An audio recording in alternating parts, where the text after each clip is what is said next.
இன்றைக்கு கர்த்தருடைய வார்த்தைக்கு ஆதாரமாக மத்தேயு எழுதின சுவிசேஷம் 6வது அதிகாரம்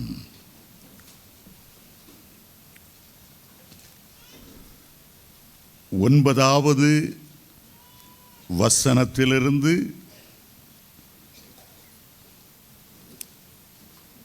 10ஆம் வசனம் 9ஆம் 10ஆம் வசனம் வாசிக்கிறேன். நீங்கள் ஜெபம் பண்ண வேண்டிய விதமாவது, பரமண்டலங்களில் இருக்கிற எங்கள் பிதாவே, உம்முடைய நாமம் பரிசுத்தப்படுவதாக, உம்முடைய ராஜ்யம் வருவதாக, உம்முடைய சித்தம் பரமண்டலத்திலே செய்யப்படுவது போல பூமியிலும் செய்யப்படுவதாக. பரலோக ராஜ்யத்தின் ரகசியங்களை குறித்து சில வாரங்களாக நாம் தியானித்து கொண்டிருக்கிறோம். இந்த உலகம் மாயையான உலகம், அந்நீரும் பரதேசியும் போல் இந்த உலகத்தின் வழியாய் கடந்து செல்லுகிறோம். நிலையான நகரம் நமக்கு இங்கே இல்லை. அப்போஸ்தலனாகிய பவுல் பிலிப்பியர் 3:20 சொன்னார், நம்முடைய குடியிருப்போ பரலோகத்தில் இருக்கிறது. இயேசு கிறிஸ்து இந்த உலகத்தை விட்டு கடந்து செல்லும் முன்னால் உங்களுக்காக பரம வாசஸ்தலங்களை ஆயத்தம் பண்ண போகிறேன்.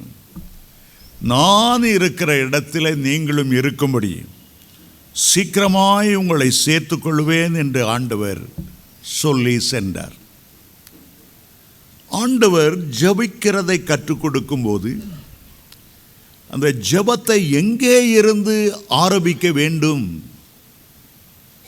பூமியில் உள்ளவைகளிலிருந்து அல்ல, பூமிக்குரிய தேவைகளுக்கு முதலிடம் கொடுப்பதற்கு முன்பாக பரலோகத்திலிருந்து ஆரம்பிக்க வேண்டும் என்று சொல்லிக் கொடுத்தார்.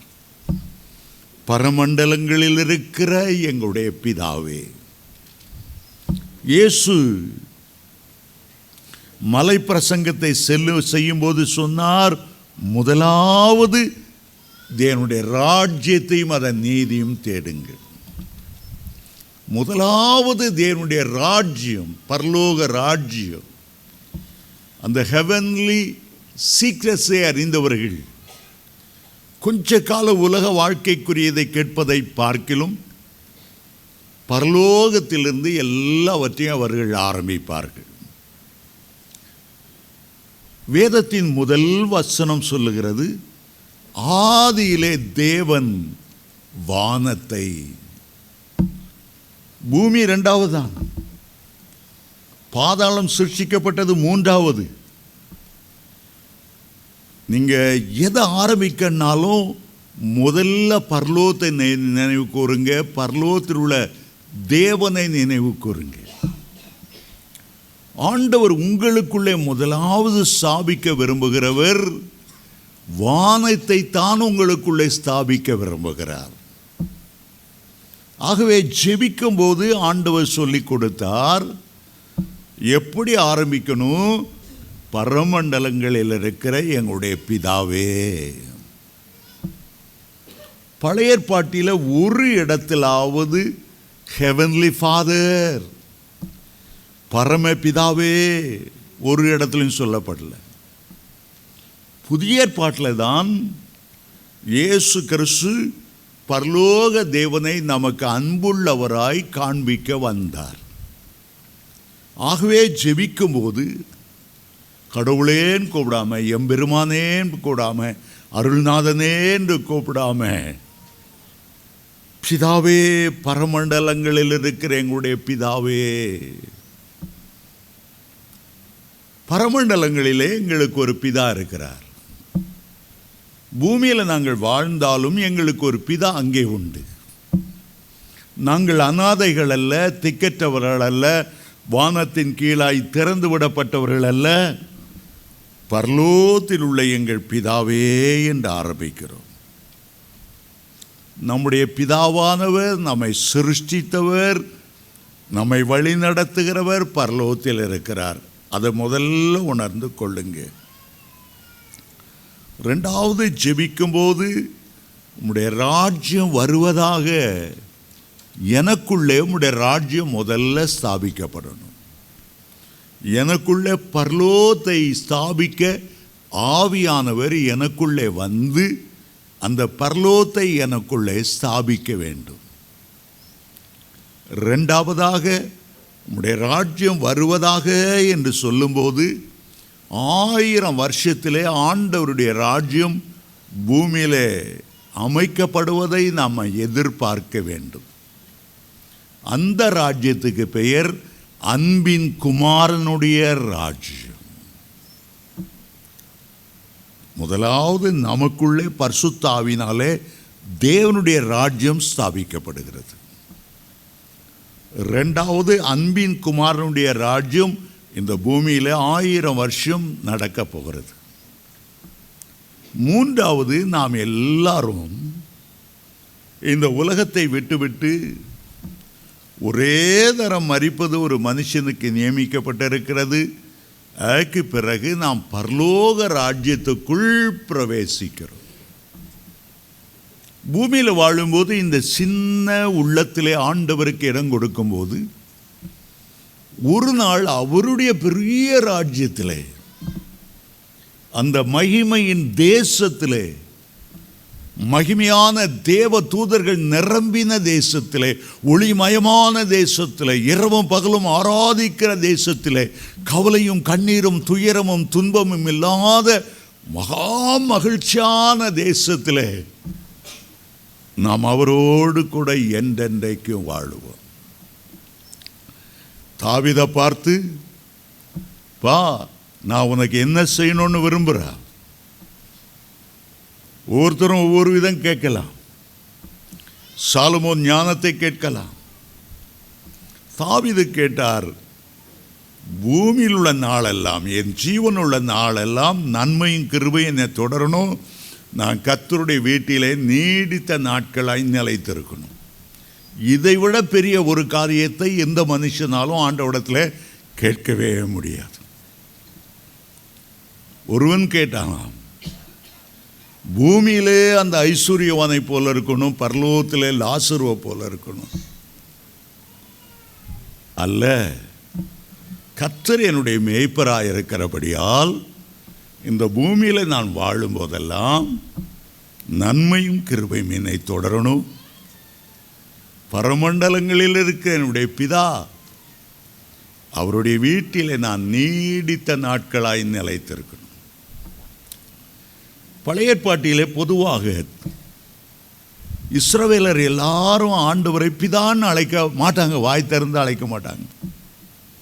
அப்பா பிதாவை என்று அழைக்கப்படுகிற புத்திர சுவிகாரம் அவர்களுக்கு கொடுக்கப்படவில்லை. அவர்கள் எல்லாரும் ஆண்டவரை பார்க்கும்போது கண்டிப்புள்ளவர், கோபம் உள்ளவர், நியாய தீர்ப்புள்ளவர், சின்ன காரியம் தப்பாக செய்துட்டாலும் பெரிய தண்டனையை தருகிறவர். உசியா உடன்படிக்கை பெட்டி கீழே விழும்போது பிடிக்க போனால் ஆண்டவர் அடித்தார்.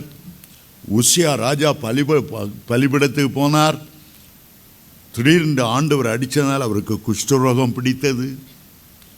எல்லாம் ஒரு பயங்கரமான ஆண்டவராக, சேரக்கூடாத ஒளியில் வாசம் பண்ணுகிறவராக, கோப கனல் பறக்கிறவராகத்தான் பழைய ஏற்பாட்டிலே அவர்கள் கர்த்தரை பார்த்தார்கள். ஆண்டவர் சீனாய் மலையில் இறங்கி வந்த போது அந்த மலை அப்படியே அதிர்ந்தது, மின்னல்கள் உண்டானது, இடிமுழக்கம் உண்டானது. அந்த காட்சியை பார்த்து இஸ்ரவேலர் நடுநடுங்கினார்களா. ஆண்டவரை நியாய தீர்ப்பண்ணுகிறவராக, கண்டிப்புள்ளவராக அப்படித்தான் அவர்கள் பார்த்து கொண்டார்களே தவிர அவரை அன்புள்ளவராக, பாசமுள்ளவராக, அரவணைக்கிறவராக அவர்கள் பார்க்கவில்லை. இயேசு கிறிஸ்து இஸ்ரவேலர் பார்த்திராத பிதாவினுடைய ஒரு பகுதியை நமக்கு காண்பித்தார். அதுதான் பிதாவினுடைய அன்பு. நாம் ஒவ்வொரு ஆராதனை முடிவில் நம்முடைய கர்த்தராகிய இயேசு கிறிஸ்துவுடைய கிருபையை சொல்லுகிறோம்.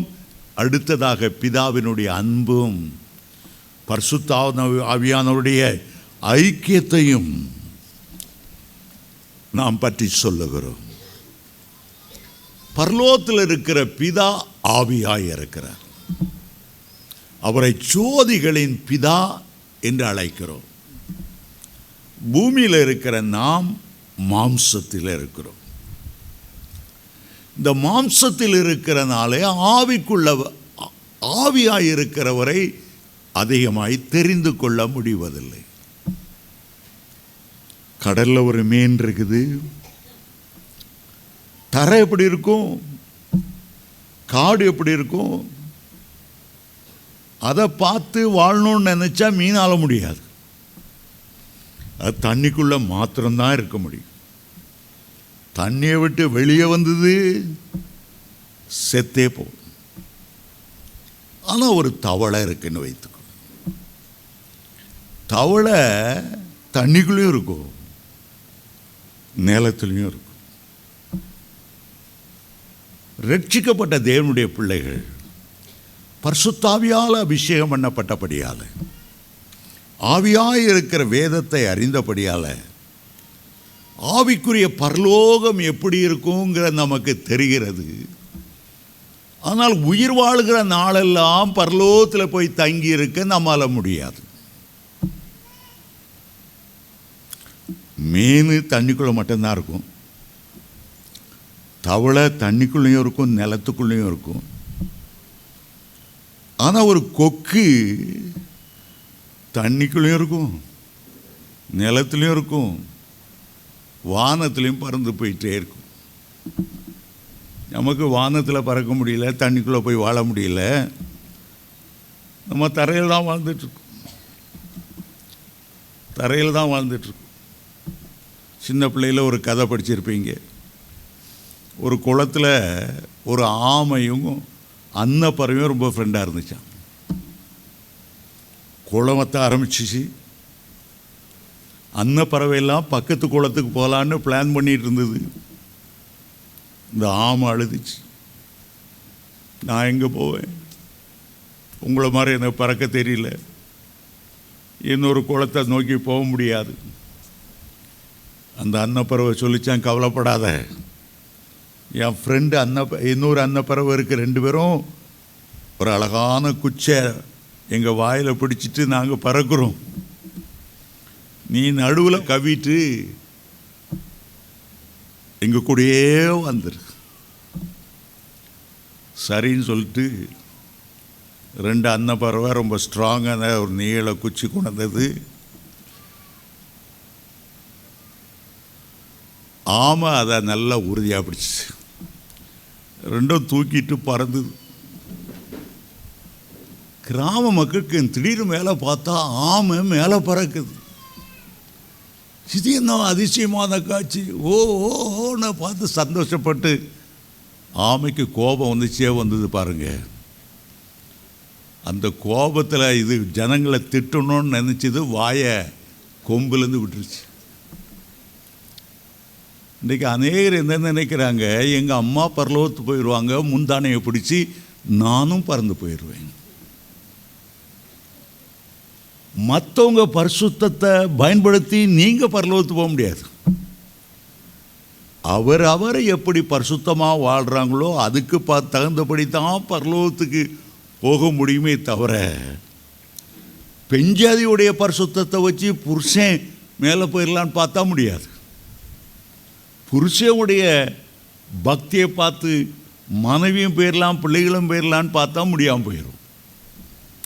ஒவ்வொருவருக்கும் பரலோகத்தோடு நேரடியான தொடர்பு இருக்கணும். இந்த பூமிக்குரிய வாழ்க்கை நிலையான வாழ்க்கை அல்ல. நான் பூமியில் வாழும்போது ஆவிக்குரியவனாய் வாழ்ந்தால்தான் ஆவிக்குரிய உலகமாகிய பரலோகத்தில் நான் சென்று சேர முடியும். பரலோகத்தை பற்றிய ஒரு தரிசனம் இருக்கும்போது தான் அவர்கள் பரலோகத்தை நிச்சயமாய் சென்று அடைவார்கள். சிலர் பரலோகத்தை பற்றி யோசிக்கிறதே இல்லை, தேவதூதர்களோடு ஆடி பாடுவோம் என்று எண்ணுகிறதும் இல்லை, அது எவ்வளவு மகிமையான தேசம் என்பதை உணர்கிறதும் இல்லை, தங்களுடைய பெயர்களெல்லாம் ஜீவ புத்தகத்தில் எழுதப்பட்டிருக்கிறது உணர்வதும் இல்லை. நம்முடைய பிதா அங்கே இருக்கிறார், இயேசு கிறிஸ்து உயிர்த்தெழுந்து அங்கே அமர்ந்திருக்கிறார். அவர் நமக்காக இயேசு பிதாவினுடைய வலது பார்சத்தில் பரிந்து பேசுகிறார். நமக்கு பரம எருசலேம் என்ற பெரிய நகரத்தை ஆண்டவர் உண்டு பண்ணி இருக்கிறார். நம்முடைய முன்னோர்கள் எல்லாம் தங்களுடைய ஓட்டத்தை வெற்றியோடு ஓடி முடித்து பரலோகத்துக்கு போயிருக்கிறார். அந்த விசுவாசம் அநேகம் பேருக்கு இல்லை. ஏறக்குறைய 20 ஆண்டுகளுக்கு முன்பாக என்னை தொட்ட ஒரு சம்பவம் உண்டு.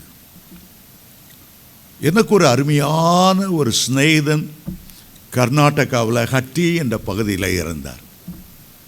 பெரிய இன்ஜினியர் படித்தவர். வேலை ரிசைன் பண்ணிட்டு 22 வயசுல தான் ஃபுல் டைம் ஊழியத்துக்கு வந்தார். ஒரு பிரசங்கம் ரொம்ப ஃபயராக இருக்கும். எப்பவும் உபவாசம்.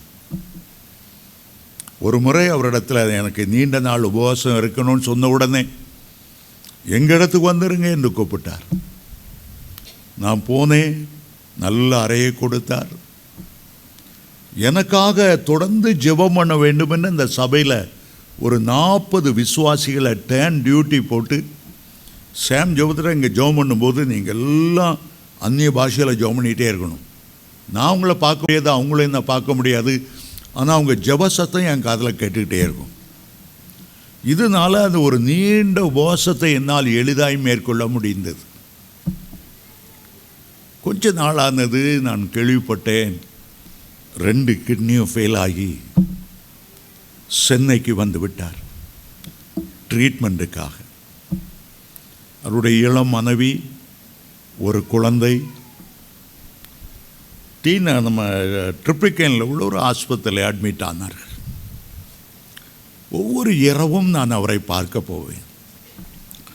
எங்கே மீட்டிங் நடந்தாலும் சரி 11-12 மணிக்கு அவர்கிட்ட போனேன் என்றால் 1 மணி நேரம் நான் அவரோடு பேசிக்கொண்டே இருப்பேன். 2 மணி போல் தான் வீட்டுக்கு திரும்புவேன். ஒரு இரவு அவரை பார்க்கும்போது அவர் சொன்னார், என்னை தேவ தூதர்கள் சந்தித்தார்கள், பரலோகத்துக்கு வரும்படி அழைத்தார்கள். என்னுடைய ஓட்டம் முடிந்தது, நான் பரலோகத்துக்கு போக போகிறேன் என்றார். எனக்கு பெரிய ஷாக்காக இருந்தது. நான் சொன்னேன், என்ன உங்களுக்கு 35 வயசு கூட ஆகலை, சின்ன குழந்தை, இளம் மனைவி, ஊழியம் வளர்ந்து கொண்டு இருக்கிறது, அதை எப்படி ஆண்டவர் உங்களை எடுப்பார்? அவர் தானே சொல்லுகிறார், அறுவடை மிகுதி, வேலையாட்கள் இல்லை. பரிதபித்து கொண்டிருக்கும் போது, ஊழியர்கள் குறைவாக இருக்கும்போது, உண்மையும் உத்தமானவர்களை பார்ப்பதே அரிதாக இருக்கும்போது உங்களை ஆண்டவர் எப்படி கொண்டு போய் விடுவார்? அப்படி நீங்கள் பரலோகத்தில் போய் என்னதான் பண்ண போறீங்க? பூமியில் இருந்தாவது ஆத்துமாக்களை ஆதாயம் பண்ணி கொண்டு இருக்கலாம். இப்போ நீங்கள் பரலோகத்துக்கு போகணுன்னு அவசியம் இல்லை. அவர் சொன்னார், மகாராஜா கம்பீரமாய் பரலோக வீதியில் வரும்போது ஜீவ விருட்சத்தின் இலைகள் கீழே விழுந்து கிடக்கும். அதையெல்லாம் நான் சுத்திகரித்து ராஜா வருகிற பாதையில் அவர் ஆவலோடு எதிர்பார்ப்பேன். பரலோக காட்சிகளை விவரித்தார். அப்படி பரலோகத்தை பற்றி அவ்வளோ இன்ட்ரெஸ்டாக யாரும் பேசினதை இதுவரை நான் கேட்டதே இல்லை. அவ்வளோ அருமையான விளக்கங்கள். அது எப்படி கண்ணீர் இல்லாத தேசமாக இருக்கும், எப்படி எந்தெந்த பரிசுத்தவானை பரலோகத்தில் முதல்ல பார்ப்பேன், அவரோடு எப்படி கலந்து பேசுவேன், நிறையா சொல்லிக்கொண்டே வந்தார். ஒரு பக்கம் என்னுடைய உள்ளம் உடைந்தது, மறுபக்கம் இவ்வளவு பரலோக தரிசனத்தால் இவ்வளோ சிந்தித்திருக்கிறாரே, எண்ணி இருக்கிறாரே என்று ஆச்சரியமாக இருந்தது. 2 மணி வரை இரவு அவரோடு பேசி கொண்டிருந்தேன். வீட்டுக்கு வந்து சேர்ந்தேன். காலை 5 மணிக்கு செய்தி வருகிறது, அவர் மரித்து விட்டார் என்று. தாங்கவே முடியவில்லை. ராத்திரி 2 மணி வரை பேசிக்கொண்டிருந்தார். இடையில 3 மணி நேரம் தான் இருக்கிறது. அதுக்குள்ளே இறந்து போய்விட்டாரா? அந்த துக்கத்தை என்னால் தாங்கவே முடியவில்லை. மனதுக்குள்ளே தேவனை குறித்த ஒரு முறுமுறுப்பு உண்டாது. ஏன் இவரை ஆண்டவர் எடுத்தார்? இரக்கமுள்ள தேவன், சின்ன குடும்பம், சின்ன கை குழந்தை, நல்ல பெரிய ஊழியம், கொஞ்ச நாள் பூமியில் வைத்து ஊழியத்தை நிறைவேற்றியிருக்க கூடாதா? மிகவும் அழுதேன். ஆண்டவரிடத்தில், ஆண்டவரே உம்மை பேச்சு கா என்று சொன்னேன். அடுத்த நாள் அடக்காரானைக்கு ஆகிப்போயிருந்தேன். ஆனாலும் என்னுடைய உள்ளம் அவருடைய மரணத்தை ஏற்றுக்கொள்ள முடியவில்லை. முறுமுறுத்து கொண்டே அந்த அடக்காரானையிலே நின்று கொண்டிருந்தேன். ஏன் கர்த்தர் அவரை எடுத்தார்? அடக்காரானையிலே பாஸ்டர் மோகன் பேச வந்தார். ஒரு 5 நிமிடம் மிக சுருக்கமாக, மிக அழகாக, கிறிஸ்தவர்களுக்கு மரணம் ஒரு முடிவல்ல, நாம் பரலோக ராஜ்யத்தை விசுவாசிக்கிறோம், கிறிஸ்துவுக்குள் மரித்தவர்கள் அங்கே போவார்கள், சரீரம் அழிவுள்ளதாய் விதைக்கப்படும் போது ஒரு நாள் வரும் அது அழிவில்லாததாய் எழுந்திருக்கும். சாவுக்கேதுவான சரீரம் விதைக்கப்படுகிறது, ஆவிக்குரிய சரீரம் எழுந்திருக்கும்.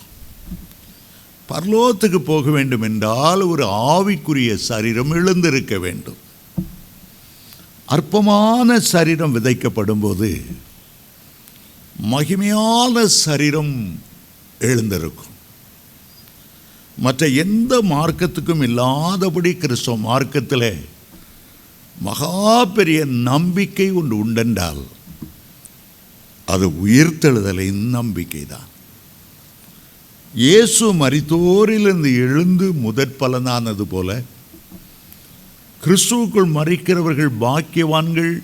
அவர்கள் முதலாவது எழுந்திருந்து அந்த உயிர்த்தெழுதலிலே பங்கு பெறுவார்கள். கிறிஸ்துவ மார்க்கம் மறுபடியும் ஒன்றாய் இணைகிற ஒரு மார்க்கம். நம்முடைய மரணமாயிருக்கட்டும் அல்லது கர்த்தருடைய வருகையாய் இருக்கட்டும், எது முதலில் நடக்கிறதோ அப்போது நாம் கிறிஸ்துவுக்குள்ளே மரித்தவர்களை காண்போம். 1 தெசலோனிக்கர் 4:16 ஆண்டவர் சொல்லுகிறார், கிறிஸ்துவுக்குள் மரித்தவர்கள் முதலாவது எழுந்திருப்பார்கள். பின்பு நாமும், உயிரோடு இருக்கிற நாமும் இமைப்பொழுதிலே மறுரூபமாக்கப்பட்டு மரித்து உயிரோடு எழுந்த பரிசுத்தவான்களோடு ஒன்றாய் சேர்வோம். இவ்வளோ ஒரு பெரிய நம்பிக்கை. இந்த நம்பிக்கை இருக்கிறதுனால்தான் சிலர் மரிக்கும் போது நாம் அழுது கொண்டே இருக்க போவதில்லை. ஒரு பரலோக ராஜ்யத்தை எண்ணி நம்மை தேற்றிக் கொள்ளுகிறோம். பூமியிலே நோயினால் எவ்வளவோ கஷ்டப்பட்டார்கள். பரலோகத்தில் போய் நிம்மதியாய் சந்தோஷமாய் இருக்கட்டும். ஆகவே அவர்களுக்கு குட் நைட் என்று சொல்லுகிறது போல குட் பை என்று சொல்லுவதில்லை. ஒரு சின்ன பிரிவு, மீண்டும் சந்திப்போம். ஒரு மிஷனரி ஒரு முறை கங்கை நதியோரம் கரையோரம் நடந்து போய் கொண்டிருந்தார். அங்கே ஒரு சூடுகாட்டை சந்தித்தார். 12 வயதுடைய ஒரு சிறுவன் மரித்து விட்டான். அவனுடைய சரீரத்துக்கு தீ மூட்டுவதற்காக, சிதையூட்டுவதற்காக தாய் தகப்பன் எல்லாரும் வந்திருந்தார்கள். விறகு கட்டையின் மேல் அவன் அடுக்கப்பட்டிருந்தான். தீ எரிய ஆரம்பித்த உடனே இந்த தாய் நெஞ்சில் அடித்தாள், தலை மயிரை பிடித்து இழுத்தாள். தலைவரி கோலமாய் தரையில் உண்டா, ஐயோ மகனை, இனி நான் உன்னை காணவே மாட்டேனே, எங்கே போவாய்? அவள் அழுத அழுகை அந்த மிஷினருடைய உள்ளத்தை உடைத்தது. எல்லாரும் அழுதார்கள். 2 கிலோமீட்டர் நடந்து போயிருப்பார். அங்கே ஒரு சிறிய ஆலயம். ஒரு 12 வயது பையன் மரித்து போனான். அடக்கம் பண்ணுவதற்கு தாய், உறவினர்கள் எல்லாரும் வந்தார்கள். அவள் அழுதாள். மகனை பார்த்து சொன்னாள், உன் பிரிவு என்ன தாங்க முடியல, என் கண்கள் கண்ணீர் குளமாயிருக்கிறது. ஆனாலும் மகனே, இயேசு வரும்போது நீ அவரோடு வருவாய், உன்னை நான் மீண்டும் சந்திப்பேன். மரணம் நித்தியமான ஒரு பிரிவல்ல, காலம் வேகமாய் ஓடிவிடும். உன்னை காண்பேன் என்ற நம்பிக்கை எனக்குள்ளே இருக்கிறனாலே என் துயரத்தை நான் தாங்கிக் கொள்ளுகிறேன். என்னுடைய கண்ணீர் உன்னை பார்க்கும்போது ஆனந்த களிப்பாய் மாறும். அவர் எண்ணினார், கிறிஸ்துவ மார்க்கம் எவ்வளவு நம்பிக்கையான மார்க்கம். பரலோகம் என்று ஒன்று இல்லாவிட்டால், உயிர்த்தெழுந்த வல்லமை என்று இல்லாமல் போனால், நாம் ஒருவரை ஒருவர் தேற்றவே முடியாது. வாழ்க்கை ஒரு அர்த்தமில்லாத வாழ்க்கையாய் போய்விடும். இறந்தவர்கள் மண்ணோடு மண்ணாகி உரமாய் போய் மரத்துக்கு பயன்படுவார்கள் என்றுதான் நாத்திகர்கள் சொல்லுகிறார்கள். அவர்கள் பரலோகத்தை நம்புவதில்லை, தேவதூதர்களை நம்புவதில்லை, நித்தியத்தை நம்புவதில்லை. ஒரு ரசாயன கலவை போல சரீரம் பலதாய் சிதைந்து போய்விடும். அதுக்கு பிறகு ஒன்றுமே இல்லை என்றுதான் அவர்கள் எண்ணுகிறார்கள். ஆனால் ஆண்டவர் நமக்கு போதித்தார், பரமண்டலங்களிலே முதலாவது ஒரு பெரியவர், ஒரு மகிமையின் ராஜா வீற்றிருக்கிறார். அவர்தான் பிதாவாகிய தேவன். அவர்தான் பரலோகத்தில் சிறந்தவர், மிக முக்கியமானவர். ஆகவே ஒவ்வொரு முறை ஜெபிக்கும் போது பரலோகத்தை ஞாபகப்படுத்துங்கள். ஜெபிக்கும் போது முதலாவது பரலோக பிதாவை முன்வையுங்கள். உங்களுக்காக பரலோகத்தை ஆயத்தம் பண்ணினது, வாசஸ்தலத்தை ஆயத்தம் பண்ணினது, நித்திய ராஜ்யத்தை ஆயத்தம் பண்ணினது, புதிய எருசலேமை ஆயத்தம் பண்ணினது அவர்தான். அவரை முன்னாக வையுங்கள். இஸ்ரவேல் ஜனங்கள் அவரை பிதா என்று அறியவே இல்லை, பிதாவுடைய அன்பை அறியவே இல்லை. சங்கீதம் 103 வாசிக்கிறோம், தகப்பன் தன் பிள்ளைகளுக்கு இறங்குறது போல கர்த்தர் தமக்கு பயந்தவர்களுக்கு இறங்குகிறார். அவர்கள் அறியவே இல்லை. இஸ்ரவேல் தேசத்துக்கு நாங்கள் சிலராய் பயணம் போன போது பஸ்ஸில் எல்லா பாட்டையும் பாடிக்கொண்டு போவோம். ஒரு பாட்டை கேட்டதும் யூதனாயிருந்த அந்த இஸ்ரவேலனுக்கு ஒரு பெரிய அதிர்ச்சி ஏற்பட்டது. பாட்டை நிறுத்த சொன்னான். நீங்கள் என்ன யெகோவா ஈரே எல்லாமே பார்த்து, யெகோவாங்கிற பேரை இப்படி சர்வசாதாரணமாக சொல்கிறீங்களே, அபத்தம் அபத்தம் அபத்தம்னு வாயிலும் வைத்தையும் அடிச்சிட்டான். நாங்கள் அந்த பேரை உச்சரிக்கவே மாட்டோம், பயம். நீங்கள் பைபிளில் வாசிச்சது இல்லையா, என்னுடைய நாமத்தை வீணாக வழங்காதுங்கன்ட்டு ஆண்டவர் சொன்னார் இல்லையா? நீங்கள் என்ன யெகோவா யெகோவா இனேசி யெகோவா ஈரே யெகோவா ஷாலோம் இஷ்டத்துக்கு யெகோவா யோகவான்னு சொல்கிறீங்களே. அவனுக்கு ரொம்ப ஆச்சரியமாக இருந்தது. அதை அவனால் ஏற்றுக்கொள்ளவே முடியல. நாங்கள் சொன்னோம், ஒரு உங்களுக்கு பயபக்திக்குரியவர், நடுக்கத்துக்குரியவர். ஆனால் நாங்கள் அவருடைய பிள்ளைகள், காணியாட்சிக்கு புறம்பாய் இருந்தோம். என்ன நல்ல ஒலிவ மரத்தோடு கர்த்தர் ஒட்ட வைத்தார். எங்களுடைய பிதா திராட்சை தோட்டத்துக்காரர், குமாரனாகிய கொடியிலே நாங்கள் இணைந்திருக்கிறோம். நாங்கள் அவரை நேசிக்கிறதுனால அவரை பாடி துதிக்கிறோம். அது அவனுக்கு புரியவே இல்லை. ஆகவே வேதம் முழுவதும் நீங்கள் வாசி பார்த்தீங்கன்னா அவரை பரம பிதா என்று அழைக்கிறதை பார்க்கிறோம். பரமண்டலங்களில் இருக்கிற பிதாவே என்று வாசித்தோம். மத்தேயு 18:35 சொல்லுகிறார், உங்களுடைய பரமபிதா உங்களுடைய தப்பிதங்களை மன்னிக்க வேண்டும் என்றால் நீங்களும் மற்றவருடைய தப்பிதங்களை அவர்களுக்கு மன்னியுங்கள். பரமபிதா என்று 6 இடங்களில் முக்கியமாகி வருகிறது. அடுத்த இடத்துல ஆண்டவர் சொல்லுகிறார், ஆகாயத்து பறவைகளுக்கு பிழைப்பூட்டுகிற பரமபிதா உங்களை பிழைப்பூட்ட மாட்டாரா? மத்தேயு 6:26 சொல்லுகிறார். உங்களுக்கு என்ன தேவை என்பதை பரமபிதா அறிந்திருக்கிறார். எண்ணத்தை உடுப்போம், எண்ணத்தை உண்போம் என்று கவலைப்படாதிருங்கள். இவைகளெல்லாம் உங்களுக்கு தேவை என்பது பரமபிதா அறிந்திருக்கிறார். மத்தேயு 6:32 சொல்லுகிறார். 15:13 என் பரமபிதா நட்ட நாற்றுகள் தான் நிலையாக இருக்கும். பரமபிதா நடாத நாற்றெல்லாம் வேரோடு பிடுங்கப்படும். பரிசுத்த ஆவியானவரை குறித்து வேதம் சொல்லும்போது, தகப்பன் பிள்ளைக்கு நல்ல ஈவுகளை கொடுக்க அறிந்திருக்கிறது போல பரமபிதா தன்னிடத்தில் வேண்டிக் கொள்கிறவர்களுக்கு பரிசுத்தாவியை கொடுப்பது அதிக நிச்சயம் அல்லவா என்று லூக்கா 11:11-13 வரையிலும் அவர் சொல்லுகிறார்.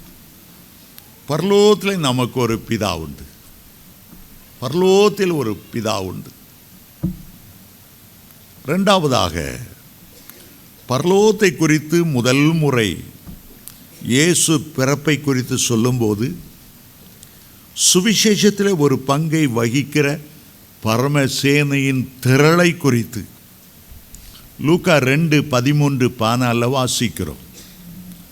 சுவிசேஷத்தை அறிவிப்பதற்காக இந்த பரமசேனையின் திரள், உன்னதத்தில் இருக்கிற தேவனுக்கு மகிமையும் பூமியிலே சமாதானமும் மனுஷர் மேல் பிரியமும் உண்டாவதாக என்று ஆர்ப்பரித்தார்கள். பரலோகம் நம்முடைய குடும்பம். நம்முடைய குடும்பம் பெரிய குடும்பம்.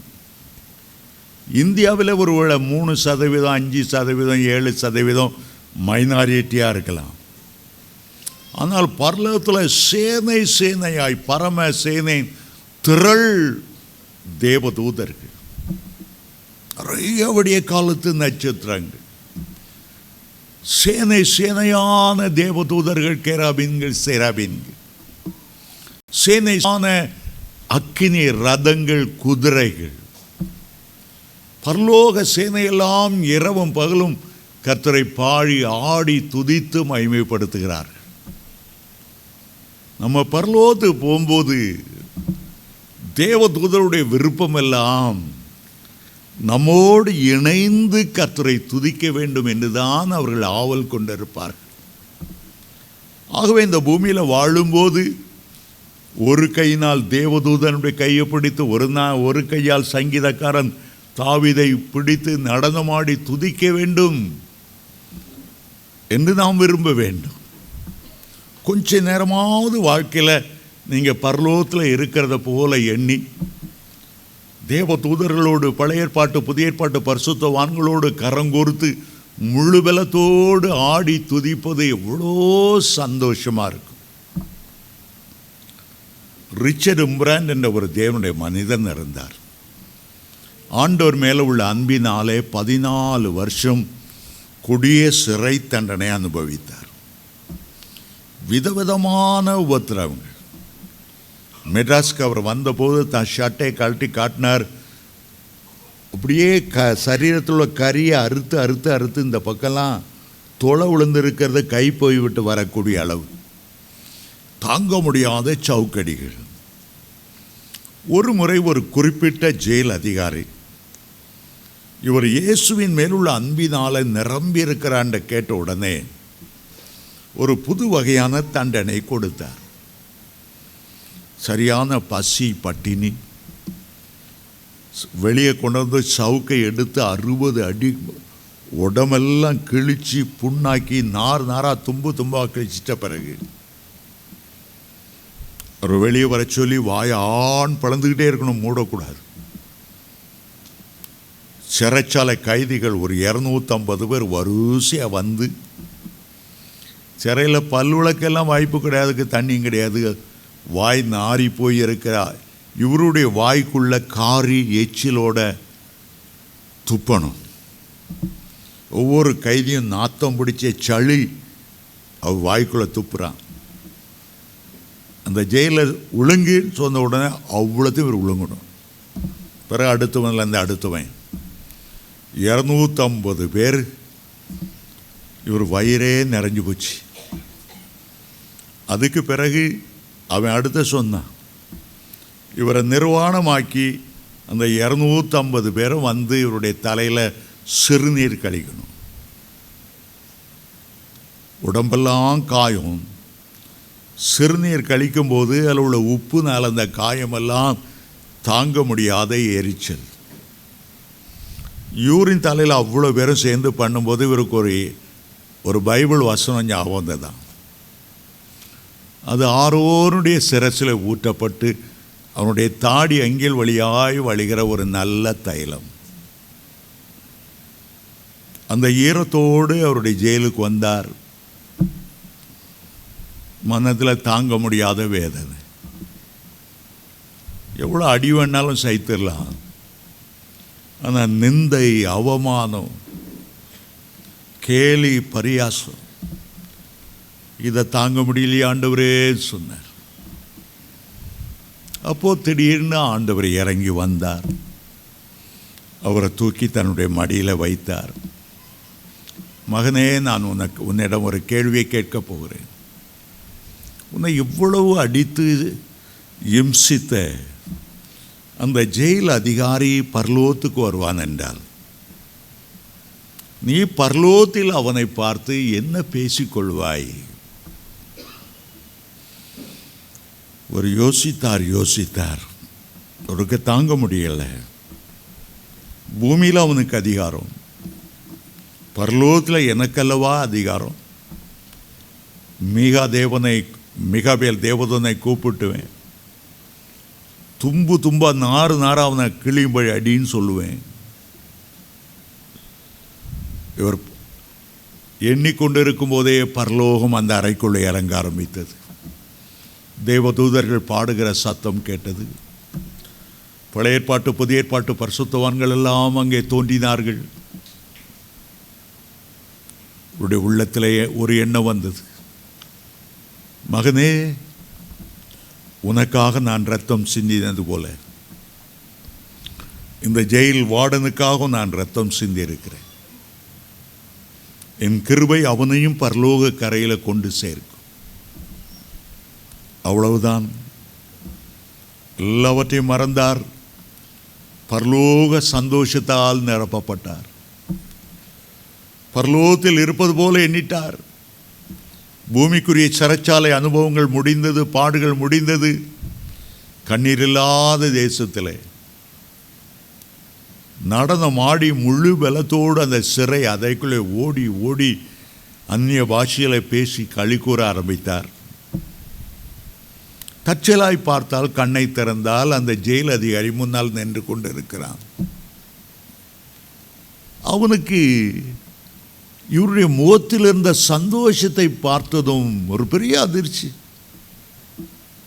இவ்வளவு அடித்தேன், இவ்வளோ இம்சித்தேன், இவ்வளோ சளியை விழுங்கும்படி செய்தேன், இவ்வளோ பெருசு, ஆனாலும் இவன் இவ்வளோ சந்தோஷமாய் ஆடி பாடி துள்ளி மகிழ்கிறானே. உண்மையிலே இந்த மார்க்கம்தான் பரலோகத்து கொண்டு சேர்க்கக்கூடும். இந்த பரலோக நம்பிக்கையினால்தான் இவன் இத்தனை பாடுகளையும் சகித்து கொண்டிருக்கிறான். அவரை பார்த்து, பாவம், சந்தோஷத்துக்கு காரணம் என்ன? அவர் சொன்னார், இக்காலத்து பாடுகள். இனி அந்த மகிமையின் தேசத்தில் நான் அனுபவிக்க போகிற சந்தோஷத்துக்கு ஈடு இணையே கிடையாது.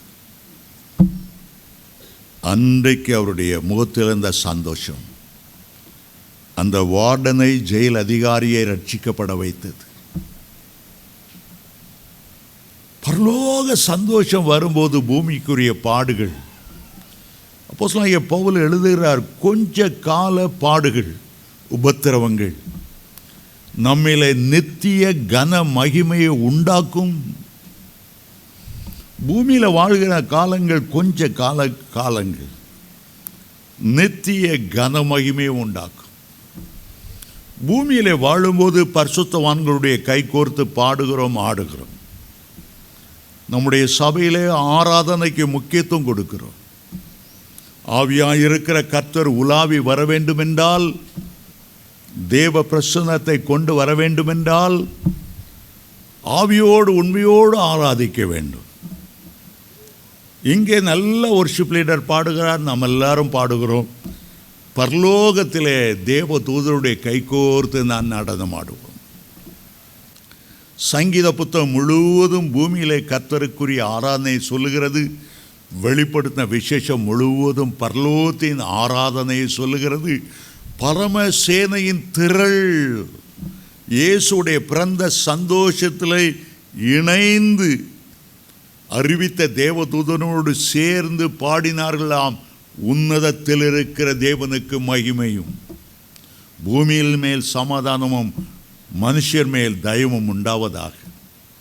நம்முடைய குடும்பம் பெரிய குடும்பம், தேவ தூதர்களை கர்த்தர் தந்திருக்கிறார். எபிரேயர் 1:14 சொல்லுகிறது, ரட்சிப்பை சுதந்தரித்துக் கொள்ளுகிறவர்களுக்கெல்லாம் அவர்கள் பணிவிடை ஆவிகளாய் இருக்கிறார்கள். எபிரேயர் 12:22 முதல் 24 சொல்லுகிறது, நீங்களோ சீயோன் மலைநிலத்திற்கும் பரம எருசலேமிடத்திற்கும் 1000-10,000 தேவ தூதர்களிடத்திற்கும் நீங்கள் வந்து சேர்ந்தீர்கள். சுவிசேஷத்தை அறிவிக்கிற தேவனுடைய பிள்ளைகளோடு தேவனுடைய ராஜ்யத்தை பூமியில ஸ்தாபிக்க முயற்சிக்கிற ஒவ்வொரு ஊழியரோடும் தேவதூதர்கள் நின்று கொண்டிருக்கிறார்கள். ஒரு தேவதூதன் நித்திய காரியங்களை வெளிப்படுத்தல் 14:6 சொல்லுகிறார், நித்திய சுவிசேஷத்தை உடையவனாய் இருந்து கடைசி நாட்கள் அந்த தேவதூதன் வந்து சுவிசேஷத்தை சொல்லுவானாம். எவ்வளோ பாக்கியமானது, எவ்வளோ பாக்கியமானது. அருமையான தேவனுடைய பிள்ளைகளை, 4வது பார்க்கும்போது அது பரம காரியங்களை குறித்து இயேசு பேச ஆரம்பிக்கிறார். பரலோகத்தில் உள்ளவைகள் அன்றைக்குள்ள இஸ்ரவேலரால் தெரிந்து கொள்ள முடியவில்லை, புரிந்து கொள்ள முடியவில்லை. ஏண்டா பழைய ஏற்பாட்டு காலம் வரையிலும் பரலோகத்துக்கு ஏறினவன் ஒருவனும் இருந்ததும் இல்லை.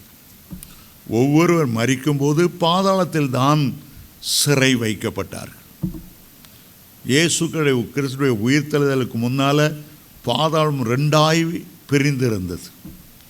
ஒன்று ஆபிரகாமின் மடி, அடுத்தது அக்கினியும் கந்தமும் எரிகிற கடல். 2க்கும் நடுவே ஒரு சின்ன பிளப்பு. லாசர் மரித்த போது ஆபிரகாம் மடிக்கு போனார். ஐஸ்வர்யவான் மரித்த போது பாதாளத்துக்கு போனார். அவர் கேட்டார், ஆபிரகாமே ஒரு சொட்டு தண்ணீர். ஆபிரகாம் சொன்னார், இங்கிருந்து ஒரு ஆள் அங்கே வர முடியாது, இடையில் ஒரு பெரிய பிளப்பு. பழைய ஏற்பாட்டு பரிசுத்தவான்கள் மரிக்கும்போது பாதாளத்தின் மேல் பகுதியில் இருக்கிற ஆபிரகாம் மடிக்குத்தான் சென்றார்கள். ஆனால் இயேசு உயிரோடு எழுந்தபோது உடனே மரித்து பாதாளத்துக்குள்ளே இறங்கி அங்கே சிறை வைக்கப்பட்டு ஆபிரகாமின் மடியிலிருந்து அவ்வளவு பேரையும் தூக்கி கொண்டு பரலோகத்திலே கொண்டு வந்து வைத்தார், பரதேசியிலே கொண்டு வந்து வைத்தார். ஆகவே பழைய ஏற்பாட்டு பரிசுத்தவான்கள் பரலோகத்தை ருசித்ததில்லை. இயேசு உயிர்த்தெழுகிற வரையிலும் பரலோகத்தை பார்த்ததும் இல்லை. ஆகவே அவர்களுடைய பிள்ளைகளுக்கு சொல்லிக் கொடுக்க வழியும் இல்லை. இயேசு கிறிஸ்து சொன்னார், யோவான் 3:12 யோவான் 3:12 சொன்னார், பூமிக்கு அடுத்த காரியங்களை நான் உங்களுக்கு சொல்லியும் நீங்கள் விசுவாசிக்கவில்லையே, பரம காரியங்களை குறித்து உங்களுக்கு சொல்வேனாகில் எப்படி விசுவாசிப்பீர்? ஆண்டவர் 2 காரியங்களாக பிரிக்கிறார். பூமிக்குரிய காரியங்களை சொல்லுகிறார், பரம காரியங்களை சொல்லுகிறார். பரம காரியங்களை சொன்னால் இவர்களால் புரிந்து கொள்ள முடியவில்லை என்றுதான் ஓமைகளாக சிறு கதைகளைப் போல அவர் சொல்லி ஜனங்களுக்கு விளங்கப்படுத்துகிறார். மத்தேயு 13ஆம் அதிகாரம் முழுவதிலும் பரலோக ராஜ்யத்தை குறித்த 7 உவமைகளை ஆண்டவர் சொன்னார். அவைகளை சொல்லியாவது பரம காரியங்களை தெளிவுபடுத்த வேண்டும் என்று ஆண்டவர் விரும்பினார். அருமையான தேவனுடைய பிள்ளைகளே, பரம காரியங்களை குறித்து சொல்லும்போது உண்மையிலே நம்முடைய உள்ளம் பொங்க ஆரம்பிக்கிறது. பரலோகத்தில் எனக்கு ஒரு இடத்தை ஆண்டவர் வைத்திருக்கிறாரே, அவரோடு கூட வாழும்படி எனக்கு ஒரு பாக்கியத்தை தருகிறாரே, எப்பொழுது நான் அவரை பார்க்கலாம்? எனக்கு பரலோகத்தில் இந்த வீடு கட்டப்பட்டு முடிக்கப்பட்டு விட்டதா? கர்த்தர் எப்போது என்னை சேர்க்க வரப்போகிறார்?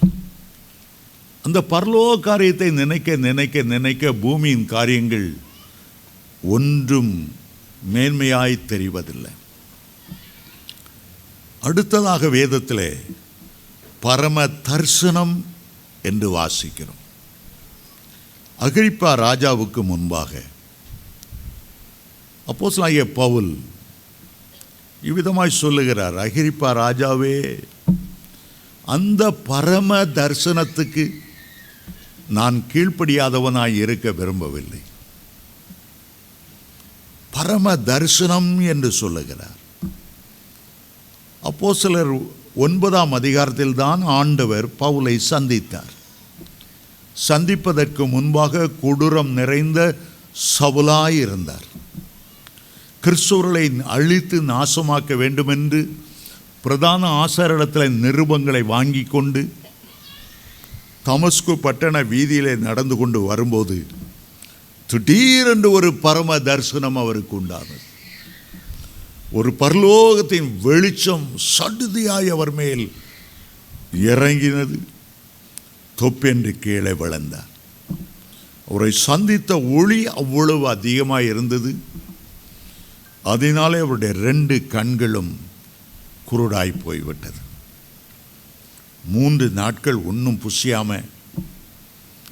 ஆகவே ஆண்டவர் சொன்னார், நேர் தெரு, அங்கே அனனியா என்ற ஒருவர் இருக்கிறார், நீ செய்ய வேண்டியதை காண்பிப்பார். அனனியா அவருடைய கையிலே தலை வைத்தார். கண்கள் திறந்தது. கைகளை வைத்து ஜெபித்தார். பரிசுத்த ஆவியால் நிரப்பப்பட்டார். தீர்க்கதரிசனம் உரைத்து சொன்னார், நீ அநேருக்கு பார்வை கொடுக்கும்படி, சுவிசேஷத்தை அறிவிக்கும்படி கர்த்தர் உன்னை தெரிந்து கொண்டார். அப்போதான் அவருக்கு அந்த பரம தரிசனம் உண்டானது. அதை 3 இடங்களில் நீங்கள் வேதத்தில் வாசிக்கலாம். அப்போஸ்தலர் 9ஆம் அதிகாரத்தில் 3 முதல் 7 வசனங்களில் இந்த பரம தரிசனத்தை குறித்து வாசிக்கலாம். அப்போஸ்தலர் 22:6 அந்த பரம தரிசனத்தை பற்றி பேசுகிறார்.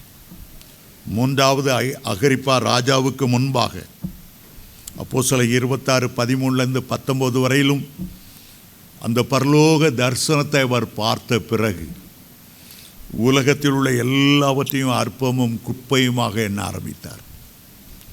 எந்த ஒரு மனுஷன் பரலோக தரிசனத்தால் நிரம்பி இருக்கிறானோ உலகத்தில் உள்ள பாடுகள் ஒன்றுமில்லாமல் போய்விடும். ஸ்தேவான் கல்லெறிந்து கொல்லப்படும் போது அதை குறித்து கவலைப்படவில்லை. பரம தரிசனத்தை அவர் அடைந்தார். பிதாவுடைய வலது பார்சத்தில் இயேசு நின்று தன்னை வரவேற்க எழுந்து நின்று கொண்டிருக்கிறதை காண்கிறேன் என்று சொன்னார். ஆகவேதான் இந்த உலக பாடுகள் அவருக்கு பெரிதாய் தோன்றுவதில்லை. எல்லா தரிசனங்களிலும் பெரிய தரிசனம் பரம தரிசனம். ஒருவன் பரிசுத்தத்தை பெறும்போது கர்த்தர் அவனுக்கு தரிசனத்தை கொடுக்கிறார். சிலருக்கு சொப்பனங்களை கொடுக்கிறார். யோவேல் 2:28 சொல்லுகிறார், மாம்சமான யாவர் மேலும் நான் என் ஆவியை ஊற்றும்போது உடைய மூப்பர்கள் சொப்பனங்களை காண்பார்கள், வாலிபர்கள் தரிசனங்களை காண்பார்கள். இதிலே பரம தரிசனத்தை பற்றி அவர் சொல்லவில்லை. இரவில் நாம் தூங்கும்போது வருவது சொப்பனம். ஜெப நேரத்திலே ஆவிக்குள்ளாகும் போது கர்த்தர் நமக்கு தருவது தரிசனம். நீங்கள் வாசிப்பீர்கள் என்றால் யோவேல் 2:28 வாலிபர் தரிசனங்களை காண்பார்கள். அதே காரியத்தை அப்போஸ்தலர் 2ஆம் அதிகாரத்தில் பேதுரு பிரசங்கிக்கும் போது தரிசனங்களை காண்பார்கள் என்ற வார்த்தை சற்று மாறி இருக்கிறது. தரிசனங்களை அடைவார்கள். தரிசனங்களை காண்பது ஒரு பகுதி, கண்ட தரிசனங்களை அடைவது அடுத்த பகுதி. ஏதோ தரிசனத்தை கண்டோம் என்று அல்லாமல் அந்த தரிசனத்தின் மேல் நோக்கமாயிருந்து அதை அடைகிற வரையிலும் விடாமல் போராடி அதை பெற்றுக்கொள்வது. தரிசனம் என்றால் ஜெப நேரத்தில் வருவது மட்டும் தரிசனம் அல்ல. சிலரை பார்த்து உங்கள் தரிசனம் என்ன, உங்களுடைய வாழ்க்கையின் குறிக்கோள் என்ன, பிரதர் ஏலிம் சபை ஆரம்பிச்சிருக்கிறீங்க, உங்கள் தரிசனம் என்ன? நான் சொல்லுவேன், என் சபையை கர்த்தருடைய வருகைக்காக ஆயத்தமாகணும். ஆட்டம் பாட்டம் கொண்டாட்டம் துள்ளெல்லாம் ரெண்டாவது இருக்கட்டும். உங்கள் தரிசனம் என்ன? ஒரு 5000 பேராவது இந்த சபையில் சேரணும். இதுதான் என் தரிசனம். ஒரு 1000 புத்தகங்களையாவது நான் எழுதணும். இதுதான் என் தரிசனம். அப்போ என் தரிசனத்தை கர்த்தரோடு இணைக்கிறேன். கர்த்தர் எனக்கு ஒரு எல்லை குறிக்கிறார். 2 வருஷத்துக்குள்ளே உன் சபையில் 5000 பேர் வந்துடுவாங்க. அந்த தரிசனத்தை எனக்கு கொடுத்தவர் 2 வருஷம் நிறைவேறும் போது அதை நிறைவேற்றி சபையில் 5000 பேர் இருக்கிறது. நான் தரிசனத்தை கண்டேன், 5000 பேர் வருவார்கள் என்று. 2 வருஷம் கழித்து அந்த தரிசனத்தை நான் அடைந்தேன், சபையை நிரப்பிட்டாங்க. அதுபோல தான் பரலோகத்தை நாம் தரிசனத்திலே பார்க்கிறோம். பரலோகத்தை வேத வசனங்கள் மூலமாய் பார்க்கிறோம்.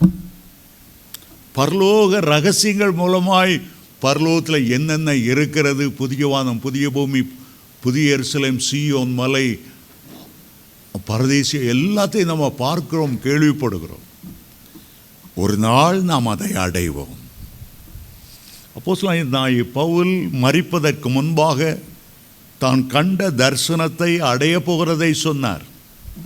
நான் நல்ல போராட்டத்தை போராடினேன், என்னுடைய விசுவாசத்தை காத்துக்கொண்டேன், என்னுடைய ஓட்டத்தை முடித்தேன். இதோ நீதியின் கிரீடம் எனக்காக வைக்கப்பட்டிருக்கிறது. நீதி உள்ள நியாயாதிபதியாகிய இயேசு கிறிஸ்து அதை அந்நாளிலே எனக்கு தந்தருளுவார். எனக்கு மட்டுமல்ல, அவருடைய வருகை ஆவலோடு எதிர்பார்த்து கொண்டிருக்கிற ஒவ்வொருவருக்கும் அதை தருவார் என்று 2 தீமோத்தேயு 4:7-8 ஆண்டவர் சொல்லுகிறார். ஆகவே அந்த தரிசனத்தை அகிரிப்பா ராஜாவே, அந்த தரிசனத்தை கண் முன்னால் வைத்திருக்கிறேன். அந்த பரம தரிசனத்துக்கு நான் கீழ்ப்படியாதவனாய் இருக்கவில்லை. 6வதாக பரலோகத்தில் உள்ள பொக்கிஷங்களை குறித்து ஆண்டவர் சொன்னார். நீங்கள் பூமியில் இருக்கும்போது பரலோகத்தில் உங்களுக்கு மாளிகை கட்டப்படுவதற்கு பூமியிலேருந்து பரலோகத்தை சேர்த்து வைக்கிற பொக்கிஷங்கள். உலகத்தில் எந்த பேங்கும் எந்த ஃபிக்ஸட் டெபாசிட்டில் கிடைக்காத ஒரு மகிமையான காரியத்தை பரலோகத்தில் ஆண்டவர் நமக்கு தருகிறார். நம்ம இங்கிருந்து பரலோகத்துக்கு கொடுத்து அனுப்புகிற பொருட்களினால்தான் பரலோக வீடு நமக்கு கட்டப்படுகிறது. ஏழைக்கு இறங்கும்போது கர்த்தருக்கு கடன் கொடுக்கிறார். கர்த்தருக்கு காணிக்கை கொடுக்கும்போது, தசமபாத்தை கொடுக்கும்போது ஆண்டவர் சொல்லுகிறார், பூமியிலே உங்களுடைய பொக்கிஷங்களை சேர்த்து வைக்க வேண்டாம். இங்கே பூச்சியும் துருவும் அவைகளை கெடுக்கும், கள்ளர்கள் கன்னமிட்டு திருடுவார்கள். உங்களுடைய பொக்கிஷங்களை பரலோகத்திலே சேர்த்து வைங்க. அங்கே பூச்சியோ துருவத்தை திருடரோ ஒன்றும் கெடுப்பதில்லை. அது பாதுகாப்பான ஒரு இடம். ஆண்டவர் சொன்னார், உடைய பொக்கிஷம் எங்கே இருக்கிறதோ அங்கேதான் உங்களுடைய இருதயம் இருக்கும். பொக்கிஷமாக இயேசுவை கருதும்போது தனக்கு உண்டான எல்லாவற்றையும் விட்டு நிலத்தில் ஒரு பொக்கிஷம் இருக்கும் என்று கண்டு அந்த நிலத்தை வாங்குகிற அவன் கர்த்தரை ஒரு பெரிய விலை மதிக்க முடியாத முத்தாக, அருமையான பசும் பொன்னாக விலையேறப்பட்டவராக, நான் இயேசுவோடு இருக்கணும், நான் இயேசுவோடு இருக்கணும், நான் இயேசுவோடு இருக்கணும், நான் இயேசுவோடு இருக்கணும், இயேசுவோடு இருக்கணும், இயேசுவோடு இருக்கணும்.